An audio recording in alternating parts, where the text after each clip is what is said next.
पता नहीं क्या परहेज है भारत माता से। आज एक विषय नया छेड़ दिया उन्होंने, राम जन्मभूमि का। उनके प्रवक्ताओं ये भी नहीं समझ में आया कि राम जन्मभूमि से या भगवान राम से इनको दिक्कत क्या है।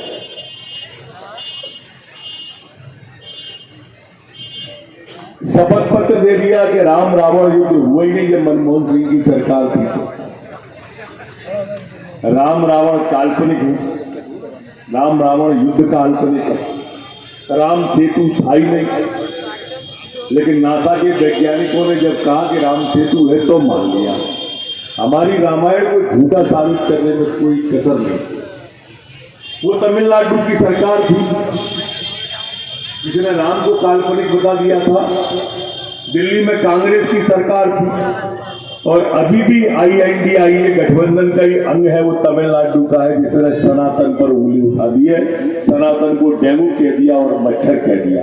ऐसा ही है ना। अब आप कल्पना करो, इन्हें सनातन से दिक्कत है। इनके नेता राहुल गांधी हैं, वो राजस्थान में जाते हैं तो हिंदू और हिंदुत्व में विभाजन करते हैं। उन्हें हिंदू और हिंदुत्व में दिक्कत है। उनके नेता मध्य प्रदेश के दिग्विजय सिंह हैं, जो भगवा को आतंकवाद बताते हैं। ये वही दिग्विजय सिंह जी है कि उज्जैन में जब पाकिस्तान जिंदाबाद के नारे लगे तो दिग्विजय सिंह को वो काजी साहब जिंदाबाद के सुनाई दिए। कांग्रेस की ये विशेषता है, ये कांग्रेस हिंदुओं को जाति में विभाजित करना चाहती है और मुसलमानों को भाजपा का डर दिखा के संगठित रखना चाहती है। बस इतना सा कांग्रेस की अपने यहां कहावत है कि कांग्रेस की सियासत का इतना सा फसाना है कि बस्ती भी जलाना है और मातम भी मनाना है। बड़ी विचित्र स्थिति है कांग्रेस की मध्य प्रदेश में। मध्य प्रदेश में इनके दो नेता हैं, एक दिग्विजय सिंह, एक कमलनाथ। एक थका हुआ है और एक चुका हुआ है। मैं आपको हंसाने को नहीं कह रहा, ये वास्तविकता है। एक खुद कहता है कि मैं जनता के बीच में जाता हूं तो कांग्रेस हार जाती है और दूसरा जा नहीं पा रहा है। हालात इस तरह के हैं कि उनका नेता जो है कमलनाथ, वो कार्यकर्ताओं से मिल नहीं पा रहा है और हमारे मुख्यमंत्री शिवराज सिंह चौहान है, जब तक सुबह से शाम तक 25-50 हजार से मिल रही है, जब तक उनको चैन नहीं आ रहा है। ये दो नेतृत्व तो अलग अलग प्रकार के और वही हमारा दिल्ली का नेतृत्व है। आप देखिए, आप कार्यकर्ता बंगलो, आज विश्व का सर्वाधिक लोकप्रिय व्यक्ति आपका नेतृत्व कर रहा है, विश्व का लोकपाल। ये वही नरेंद्र मोदी है। जब ये मध्य प्रदेश के प्रभारी थे तो हम इनके अंदर गुजरात के मुख्यमंत्री की छवि देखते थे। जब ये गुजरात के मुख्यमंत्री थे तो लोग इनके अंदर हिंदुस्तान के प्रधानमंत्री की छवि देखने लगे और जब ये हिंदुस्तान के प्रधानमंत्री बने तो लोग इनके अंदर विश्व के नेता की छवि देखने लगे और आज विश्व का नेता हमारे प्रधानमंत्री मोदी जी हैं। देश के अंदर कोई एक ऐसा नेता बता दो जिसकी प्रॉपर्टी मोदी से कम हो और पॉपुलरिटी मोदी से ज्यादा हो। एक नेता नहीं बता सकते। सारे के सारे नेता हैं ये इस तरह के नेता हैं कि सारे के सारे लोग आस लगाए बैठे हैं कि मोदी हटे तो लूट खाएं देश को। यह स्थिति है। मोदी ने भारत माता के माथे को विश्व में गौरवान्वित करने का काम किया है। दोस्तों, तिरंगे की शान क्या होती है? हमारी नई पीढ़ी के नौजवान ने तो अभी रूस और यूक्रेन के युद्ध में देखी होगी। रूस और यूक्रेन का युद्ध हुआ और हमारे यहाँ के बच्चे जो पढ़ने गए थे वो फंस गए। मोदी जी ने रूस को भी कहा और मोदी जी ने यूक्रेन से भी कहा कि तिरंगा लगी बस भेज रहा हूं, उसमें मेरे बच्चे बैठेंगे, गलती से भी गोली नहीं चल जाए। 56 इंच का उनका है, हमारा भी 36 इंच का हो गया कि बच्चे बैठे और दोनों सेना को चीरते हुए निकल के आ गए। एक गोली चलाने की हिम्मत दोनों सेना की नहीं पड़ी। जब मोदी आ जाएगा, ये होती है, ये शान होती है तिरंगे की, और ये होता है नेतृत्व, ये होता है आपका वोट जो सीहोर में कमल के बटन पे दबता है। ये शान होती है, ये वोट आपका होता है।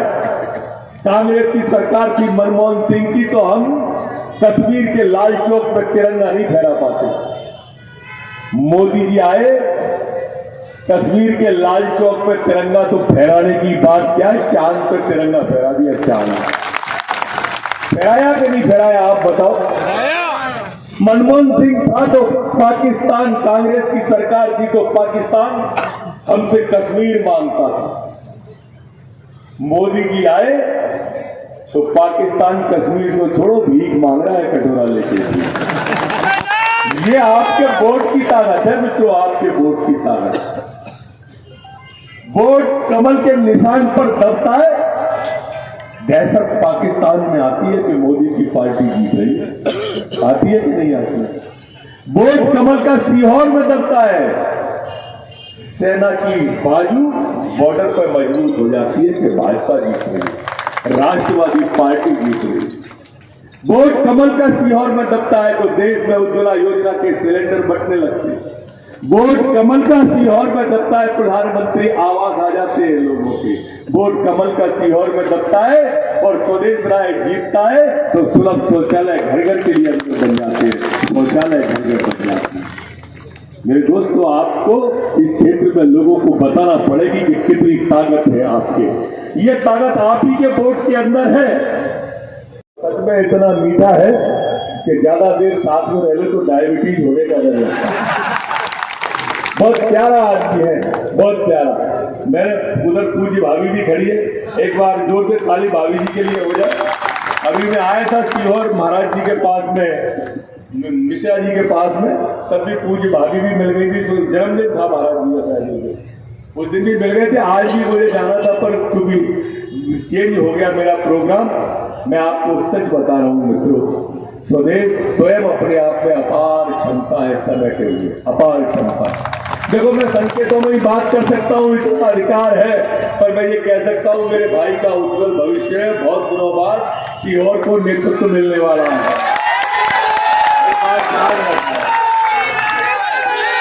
तो मेला भरता था ना सीहोर में, उसमें वो स्कीम लेके आते थे वो दुकानदार बहुत सारे, तो प्लास्टिक की मग्गा रखा रहता था, ऊपर बाल्टी के ऊपर मग्गा रखा रहता था, उस पर स्कीम लिखा रहता था। मैंने पूछा क्या है, बोले बाल्टी खरीदोगे तो मग्गा फ्री में मिलेगा, स्कीम में मिलेगा। पुराने टाइम की बात है। ऐसे ही वो लक्ष्य खरीदोगे तो सनलाइट फ्री मिलेगी, साबुन की बट्टी, उस समय सनलाइट चला करती थी। आप तो तीसरी बार भाई को, तीसरी है कि चौथी है, तीसरी बार है, तीसरी बार आप इसको जिताओ, विधायक बनाओ, मंत्री स्कीम में फ्री मिलेगा।